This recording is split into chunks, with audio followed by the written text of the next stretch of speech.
Ассалому алейкум дӯстон, хуш омадем ба шабакаи мо. Дар навори имрӯза барои шумо тозатарин ва муҳимтарин хабарҳоро аз ҷаҳони ММА омода кардем. Лайкро зер кунед, мо боша наворро оғоз мекунем.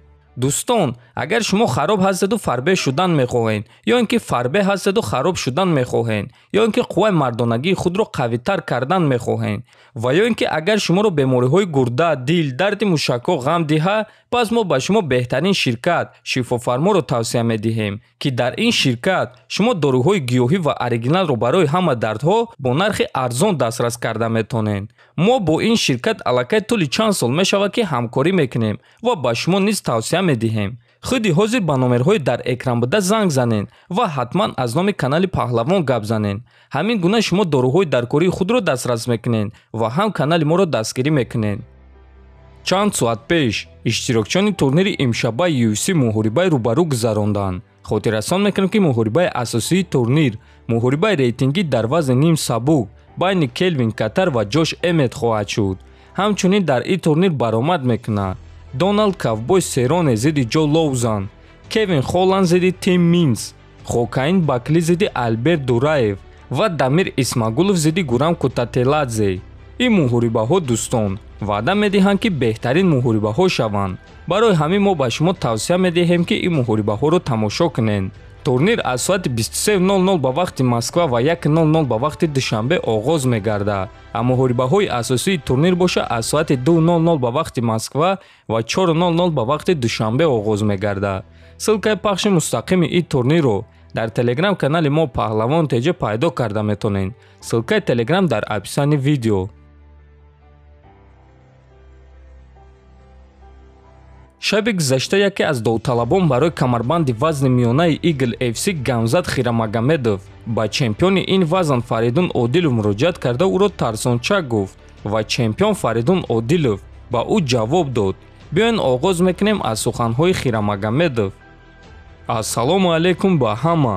шаби гузашта ман ба кунҷи чашмонам дидам ки Фаридун мехоҳад ки ба дигар ташкилот равад. ту бародар мехости ки бо ман бепул ҷангӣ. чӣ шуд? ё ин ки ту воқеиятан дар ман хатар ҳис мекунӣ, гуфтааст Гамзат. ва баъди якчанд дақиқа чемпион ба ӯ чунин ҷавоб дод. ассалому алейкум ба ҳама. чӣ хеле ки ман пештар гуфта будам, бо ӯ тайёрам ки ҳатто бепул ҷангам. муҳтарам ташкилот, ба ман муҳориба бо ин ҷавон ташкил кунед. имконият диҳем ки ман охирон муҳорибаи худро аз рӯи шартнома гузаронам. тайёрам ки ҳатто бепул ба ӯ дарс диҳам. омодаи мактаби кӯҳнаро нишон диҳам, ки кам гап мезананд, аммо ба кор нишон медиҳанд. ягон вақт ин киноро дӯст намедоштам, аммо чӣ хеле ки мебинед маҷбур мешавӣ. мехоҳам ин шахсро ҷазо диҳам, гуфтааст дар ҷавоб чемпион. ва дӯстон, бо ин муноқиша ба анҷом нарасид ва Гамзат боз чунин суханҳо гуфт.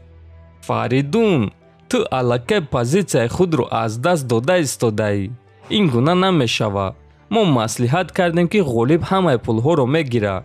мехоҳам ба лигаи Eagle FC ва Шамил Завуров муроҷиат кунам. илтимос, чунин имкониятро аз даст надиҳед. шумо муҳорибаи дурахшон ба даст меоред ва нокаути беҳтарин аз ман барои шумо, гуфтааст Хирамагомедов. ва дар охир Фаридун дар ҷавоб чунин навишт. додар мехоҳад ки бепул монад. Eagle FC тамом розием. ғолиб ҳамаи чизро мегирад, навиштааст Одилов.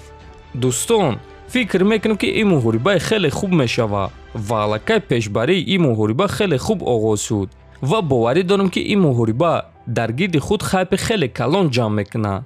мо боша ба Фаридун омодагии хуби беосеб ва албатта ки ғалабаи дурахшон орзумандем. ҳатман дар канал обуна шавед дӯстон, фикр ақидоатонро нависен. то боздид хонободу сарбаланд бошед.